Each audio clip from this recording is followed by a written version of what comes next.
ಸ್ನೇಹಿತರೆ ನಮಸ್ಕಾರ. ನಾನು ನಿಮ್ಮ ರಾಕೇಶ್ ಶಾರುಂಡಿ. ಕನ್ನಡದ ರಿಯಾಲಿಟಿ ಶೋ ಸರಿಗಮಪ ಅನೇಕ ಗಾಯಕ ಗಾಯಕಿಯರಿಗೆ ಬದುಕು ಕಟ್ಟಿಕೊಟ್ಟಂಥ ಜಾಗ ಅದು. ಇದೀಗ ಇದೇ ರಿಯಾಲಿಟಿ ಶೋನಲ್ಲಿ ಗಾಯಕಿಯಾಗಿ ಮಿಂಚಿದ್ದಂಥ ಯುವ ಗಾಯಕಿ ಎಂದೇ ಖ್ಯಾತಿಯಾದಂಥ ಪೃಥ್ವಿ ಭಟ್ ಪ್ರೊಡಕ್ಷನ್ ಹುಡುಗನ ಜೊತೆ ಓಡಿ ಹೋಗಿದ್ದಾರೆ ಅನ್ನೋ ಆರೋಪ ಕೇಳಿ ಬರ್ತಾ ಇದೆ. ತಂದೆ ತಾಯಿಯ ವಿರೋಧವನ್ನು ಕಟ್ಟಿಕೊಂಡು ಲವ್ ಮ್ಯಾರೇಜ್ ಆಗಿದ್ದಾರೆ ಅನ್ನೋ ಗಂಭೀರ ಆರೋಪವನ್ನು ಸ್ವಂತ ತಂದೆಯ ಕಣ್ಣೀರಿಟ್ಟು ಹೇಳಿದ್ದಾರೆ. ಖಾಸಗಿ ವಾಹಿನಿಯಲ್ಲಿ ಕೆಲಸ ಮಾಡಿಕೊಂಡಿದ್ದಂಥ ಪ್ರೊಡಕ್ಷನ್ ವಿಭಾಗದ ಅಭಿಷೇಕ್ ಅನ್ನುವವನ ಜೊತೆ ಮಾರ್ಚ್ 27ರಂದು ಮದುವೆಯಾಗಿರೋ ನನ್ನ ಮಗಳು ಪೃಥ್ವಿ ಭಟ್ ಮೋಸ ಹೋಗಿದ್ದಾಳೆ, ಆಕೆಯನ್ನು ವಶೀಕರಣ ಮಾಡಿ ಆತ ಕರೆದುಕೊಂಡು ಹೋಗಿದ್ದಾನೆ ಅಂತ ಹೇಳಿ ತಂದೆ ಆರೋಪ ಮಾಡ್ತಾ ಇರೋದು. ಸ್ನೇಹಿತರೆ, ಯಾರು ಈ ಪೃಥ್ವಿ ಭಟ್, ಹುಡುಗನ ಹಿನ್ನೆಲೆ ಏನು, ತಂದೆ ಮಾಡ್ತಿರೋ ಆರೋಪ ಏನು, ಈ ವಶೀಕರಣ ಇದೆಲ್ಲವೂ ಕೂಡ ನಿಜವಾ ಅನ್ನೋದ್ರ ಕುರಿತಾಗಿ ನೋಡ್ತಾ ಹೋಗೋಣ. ತನ್ನ ಮಗಳಿಗೆ ಅವ್ಯಾಹಕ ಹುಡುಗನನ್ನೇ ಹುಡುಕಿ ಮದುವೆ ಮಾಡುವ ಕನಸು ನಾನು ಕಂಡಿದ್ದೆ ಅಂತ ಪೃಥ್ವಿ ಭಟ್ ಅವರ ತಂದೆ ಹೇಳ್ತಾ ಇರೋದು. ಈ ವಿಷಯವನ್ನು ನಾನು ಇದೇ ಖಾಸಗಿ ವಾಹಿನಿಯ ಸರಿಗಮಪ ಶೋನಲ್ಲಿ ಜೂರಿಯಾಗಿರ್ತಕ್ಕಂಥ ಸಂಗೀತ ಶಿಕ್ಷಕರಾದಂಥ ನರಹರಿ ದೀಕ್ಷಿತ್ ಅನ್ನೋರಿಗೆ ತಿಳಿಸಿಬಿಟ್ಟಿದ್ದೆ. ಅವರು ಕೂಡ ಪೃಥ್ವಿ ಭಟ್ ಪ್ರೇಮಿಸ್ತಾ ಇರ್ತಕ್ಕಂಥ ಹುಡುಗನ ಬಗ್ಗೆ ನನಗೂ ಕೂಡ ತಿಳಿಸಿದ್ರು. ನಾನು ನನ್ನ ಮಗಳನ್ನು ಕೇಳಿದಾಗ ನೀವು ತೋರಿಸಿದ ಹುಡುಗನ ಜೊತೆಗೆ ನಾನು ಮದುವೆ ಆಗ್ತೀನಿ, ನನಗೇನು ಆ ಥರದ ಅವಸರ ಇಲ್ಲ ಅಂತ ಹೇಳಿದರು. ಆದರೆ ಇದೀಗ ಏಕಾಏಕಿಯಾಗಿ ನನ್ನ ಮಗಳು ಪೃಥ್ವಿ ಭಟ್ ಆತನೊಂದಿಗೆ ಓಡಿ ಹೋಗಲಿಕ್ಕೆ ಕಾರಣ ಇದೇ ನರಹರಿ ದೀಕ್ಷಿತ್ ಅಂತ ಹೇಳಿ ನೇರವಾಗಿ ಆರೋಪ ಮಾಡಿರೋದು. ಸ್ನೇಹಿತರೆ, ಇಲ್ಲಿ ಇದೇ ತಂದೆ ಜೊತೆ ಮಾತನಾಡಬೇಕಾದ್ರೆ ಪೃಥ್ವಿ ಭಟ್ ಕುಲ್ಲಾಗಿ ಹೇಳಿಬಿಟ್ಟಿದ್ರಂತೆ, ಇಲ್ಲ ನೀವು ತೋರಿಸಿದ ಹುಡುಗನ ಜೊತೆಗೆ ಮದುವೆ ಆಗ್ತೀನಿ, ದೇವರ ಮೇಲೆ ಪ್ರಮಾಣ ಕೂಡ ಮಾಡಿಬಿಟ್ಟಿದ್ಲಂತೆ. ಅಪ್ಪ, ನಿಮ್ಮ ಮಾತನ್ನು ಮೀರೋದಿಲ್ಲ, ನಾನು ಖಂಡಿತವಾಗಿಯೂ ನೀವು ತೋರಿಸಿದಂಥ ಹುಡುಗನನ್ನೇ ಮದುವೆ ಆಗ್ತೀನಿ ಅಂತ. ಆದರೆ ಇದೀಗ ನನ್ನ ಮಗಳನ್ನು ಆ ನರಹರಿ ದೀಕ್ಷಿತ್ ದಾರಿ ಎರೆದು ಕೊಟ್ಟಿದ್ದಾರೆ, ಮದುವೆಯ ವಿಷಯವನ್ನು ಕೂಡ ನನ್ನಿಂದ ಮುಚ್ಚಿಟ್ಬಿಟ್ಟಿದ್ದಾರೆ ಅಂಥೇಳಿ ಪೃಥ್ವಿ ಭಟ್ ಅವರ ತಂದೆ ಆಡಿಯೋ ಮುಖಾಂತರವಾಗಿ ತಮ್ಮ ನೋವನ್ನು ಹಂಚಿಕೊಂಡಿರೋದು.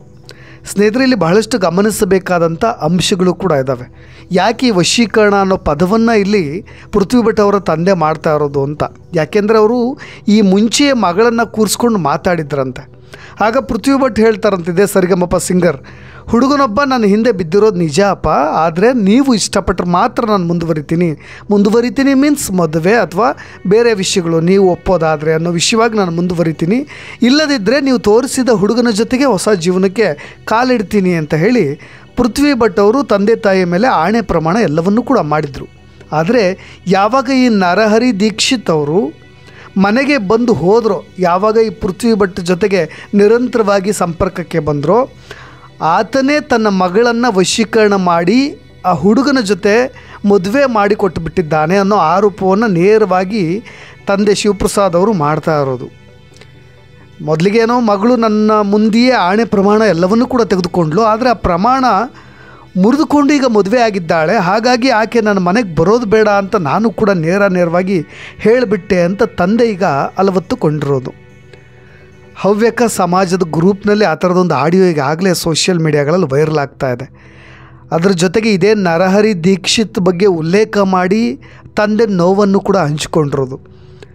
ಈ ಹವ್ಯಕ ಸಮಾಜ ಏನಿದೆಯಲ್ವ, ಅದು ನರಹರಿ ದೀಕ್ಷಿತ್ ಅಂಥವ್ರನ್ನ ಎನ್ಕರೇಜ್ ಮಾಡಬೇಡಿ ಅಂತ ಹೇಳಿ ಇದೇ ಪೃಥ್ವಿ ಅವರ ತಂದೆ ಮನವಿ ಮಾಡಿಕೊಂಡಿರೋದು. ಇದ್ದೊಬ್ಬ ಮಗಳನ್ನು ಕೂಡ ನಾನು ಭಾಳಷ್ಟು ಅದ್ಧೂರಿಯಾಗಿ ಮದುವೆ ಮಾಡ್ಕೊಬೇಕು ಅಂತ ಇದ್ದೆ, ಭಾಳಷ್ಟು ಅದ್ಧೂರಿಯಾಗಿ ಮದುವೆ ಮಾಡಿ ದಾರೆ ಎರಿಬೇಕು ಅಂತ ಕನಸು ಕಂಡಿದ್ದೆ ಅಂಥೇಳಿ ತುಂಬ ನೋವಿನಿಂದ ತಮ್ಮ ನೋವನ್ನು ಹಂಚಿಕೊಂಡಿರೋದು ಆ ಆಡಿಯೋದಲ್ಲಿ ಸ್ಪಷ್ಟವಾಗಿ ಗೊತ್ತಾಗ್ತಾ ಇದೆ. ಅದನ್ನು ಕೂಡ ಹವ್ಯಕ ಗ್ರೂಪ್ನಲ್ಲೇ ಪೋಸ್ಟ್ ಮಾಡಿ ತಂದೆ ತನ್ನ ನೋವನ್ನು ಹೊರಹಾಕಿರೋದು. ಈಗ ಆಡಿಯೋ ಎಲ್ಲ ಕಡೆ ವೈರಲ್ ಆಗಿಬಿಟ್ಟಿದೆ. ಸ್ನೇಹಿತರೆ, ಒಂದು ಕಡೆ ನಾವು ಈ ಮಾಟ ಮಂತ್ರ ವಶೀಕರಣ ಇವನ್ನೆಲ್ಲವೂ ಕೂಡ ನಮ್ಮದೇ ಇರೋ ಕಾಲದಲ್ಲಿದ್ದೀವಿ. ಇವತ್ತಿನ ಕಾಲದಲ್ಲೂ ಕೂಡ ಈ ತಂದೆಯ ಆರೋಪಗಳಲ್ಲಿ ಹುರುಳಿಲ್ಲ ಅಂಥೇಳಿ ಜನಸಾಮಾನ್ಯರು ವ್ಯಂಗ್ಯ ಮಾಡ್ಬೋದು, ಸಹಜವಾಗಿ ಅದು ಎಲ್ಲರೂ ಕೂಡ ಹೌದು. ಆದರೆ ತಂದೆಯ ನೋವು ಕೂಡ ಈ ರೀತಿಯಾಗಿ ಬದಲಾಗಿರಬಹುದು.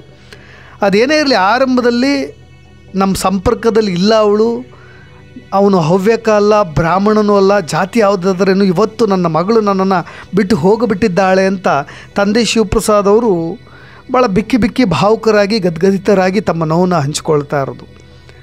ಆತ ಬೇರೆ ಜಾತಿಯವನು, ಓಕೆ, ಈ ಜಾತಿ ಎಲ್ಲ ಕಟ್ಕೊಂಡು ಏನು ಮಾಡೋಣ, ಏನು ಮಾಡಲಿಕ್ಕೂ ಆಗೋದಿಲ್ಲ, ಈಗ ಜಾತಿ ಕಟ್ಕೊಂಡು ಏನು ಮಾಡಲಿಕ್ಕೂ ಆಗೋದಿಲ್ಲ ಅಂತ ಶಿವಪ್ರಸಾದ್ ನನ್ನನ್ನು ಬಿಟ್ಟು ಹೋಗಿ 20 ದಿವಸ ಆಗೋಗಿಬಿಟ್ಟಿದೆ, ಅವಳಿಗೆ ಇಷ್ಟು ತನಕ ನಮ್ಮ ನೆನಪು ಕೂಡ ಬಂದಿಲ್ಲ, ಆ ರೀತಿಯಾಗಿದ್ದಾಳೆ ಅಂದರೆ ಅವಳು ಯಾವ ರೀತಿಯಾಗಿ ನನ್ನನ್ನು ಮರ್ತಿರ್ಬೋದು ಅಂತ.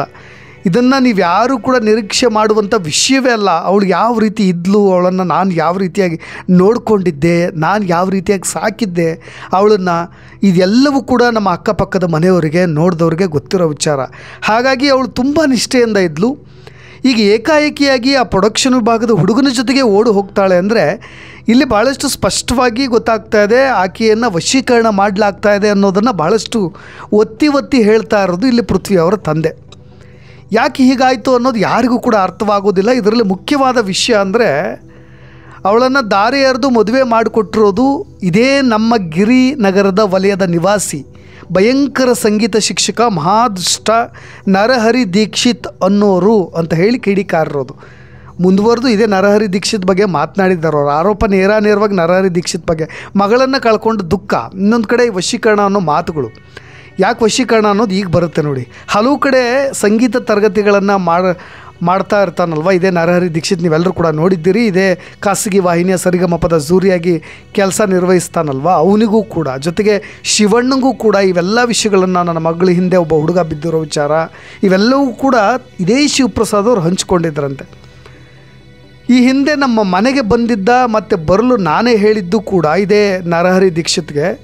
ಆ ಸಮಯದಲ್ಲಿ ಏನು ಮನಸ್ಸನ್ನು ಮರಳು ಮಾಡಿಬಿಟ್ಟಿದ್ದಾನೋ ಏನೋ ಗೊತ್ತಿಲ್ಲ, ಈ ರೀತಿಯಾಗಿ ನನ್ನ ಮಗಳು ಇವತ್ತು ನನ್ನಿಂದ ಕಳ್ಕೊಳ್ಳುವಂಥ ಪರಿಸ್ಥಿತಿ ಬಂದುಬಿಟ್ಟಿದೆ ಅಂತ ನರಹರಿ ದೀಕ್ಷಿತ್ ಅವ್ರನ್ನ ಟಾರ್ಗೆಟ್ ಮಾಡಿ ಶಿವಪ್ರಸಾದ್ ಅವರು ಮಾತನಾಡ್ತಾ ಇರೋದು. ವಶೀಕರಣ ಅಂದರೆ ಯಾವ ರೀತಿಯಾಗಿ ಅಂತ ಯಾವಾಗ ನರಹರಿ ದೀಕ್ಷಿತ್ ಅವರು ಇವ್ರ ಮನೆಗೆ ಬಂದು ಹೋಗ್ತಾರಲ್ವ, ಅವಾಗ ಸರಿಗಮಪ ಸಿಂಗರ್ ಆಗಿರ್ತಕ್ಕಂಥ ಪೃಥ್ವಿ ಭಟ್ ಅವರ ನಡವಳಿಕೆಗಳಲ್ಲಿ ಬದಲಾವಣೆ ಆಯ್ತಂತೆ. ಒಂದು ರೀತಿ ಯಾರೋ ಬಂದು ವಶೀಕರಣ ಆದವರ ರೀತಿ ಅವಳು ಬಿಹೇವ್ ಮಾಡ್ತಾ ಇದ್ಲಂತೆ. ಆರಂಭದಲ್ಲಿ ಇದನ್ನು ಗಂಭೀರವಾಗಿ ತೆಗೆದುಕೊಂಡಿರಲಿಲ್ಲಂತೆ ಅವ್ರ ತಂದೆ ಶಿವಪ್ರಸಾದ್ ಅವರು. ಅವಳು ವರ್ತನೆ ಬದಲಾದಾಗ ಸ್ವಲ್ಪ ಯೋಚನೆ ಮಾಡಬೇಕಿತ್ತು ನಾವು. ಆದರೆ 27ನೇ ತಾರೀಕು ರೆಕಾರ್ಡಿಂಗ್ ಇದೆ ಅಂತ ಹೇಳಿ ಹೋದವಳು. ನಾನೇ ಸ್ಟುಡಿಯೋಗೆ ಹೋಗಿ ಬಿಟ್ಟು ಬಂದಿದ್ದೀನಿ. ಮಧ್ಯಾಹ್ನ ನಮಗೆ ಪೊಲೀಸ್ ಠಾಣೆಯಿಂದ ಒಂದು ಫೋನ್ ಕಾಲ್ ಬರುತ್ತೆ, ಪೃಥ್ವಿ ನಿಮ್ಮ ಮಗಳ ಅವರು ಅಭಿಷೇಕ್ ಅನ್ನೋರನ್ನ ಮದುವೆ ಆಗಿದ್ದಾರೆ, ನಿಮ್ಮ ಮನೆಗೆ ಬರ್ತಾರೆ ಅಂತ ಹೇಳಿಬಿಟ್ರಂತೆ. ಆಗ ನಾನು ನಮ್ಮ ಮನೆಗೆ ಬರೋದು ಬೇಡ ಅಂತ ನೇರವಾಗಿ ಸಿಟ್ಟಿಂದ ಕೋಪದಿಂದ ಹೇಳಿಬಿಟ್ಟೆ. ಅವಳನ್ನ ಸ್ಟುಡಿಯೋಗೆ ಬಿಟ್ಟು ಬರಬೇಕಾದ್ರೆ ಅವಳ ಮನಸ್ಥಿತಿ ಹೇಗಿತ್ತು ಅನ್ನೋದು ನನಗೆ ಗೊತ್ತು. ಇದೆಲ್ಲವೂ ಕೂಡ ವಶೀಕರಣ ಅನ್ನೋ ರೀತಿಯಾಗಿ ಶಿವಪ್ರಸಾದ್ ಆರೋಪ ಮಾಡ್ತಾ ಇರೋದು. ಅಪ್ಪ ಅಮ್ಮ ಅಂತ ಫೋನ್ ಮಾಡಿದ್ಲು, ಅದಾದಮೇಲೆ ಗೊತ್ತಾಯಿತು ನರಹರಿ ದೀಕ್ಷಿತ್ ದಾರೆ ಹರಿದಿದ್ದಾರೆ ಅಂತಂದು ಮದುವೆ ಮಾಡಿಕೊಟ್ಟಾದಮೇಲೆ ಇವ್ರಿಗೆ ನೇರವಾಗಿ ಗೊತ್ತಾಗ್ಬಿಟ್ಟಿದೆ ಈ ಮದುವೆ ಪೊಲೀಸ್ ಠಾಣೆವರೆಗೂ ಹೋಗಿದ್ದು ಯಾಕೆ, ಯಾರು ಸಹಜವಾಗಿ ಇದ್ರ ಹಿಂದೆ ಕೈವಾಡ ಇದೆ, ಯಾರು ಹೆಲ್ಪ್ ಮಾಡಿರೋದು ಇವ್ರ ಮದುವೆ ಆಗಲಿಕ್ಕೆ ಅಂತ.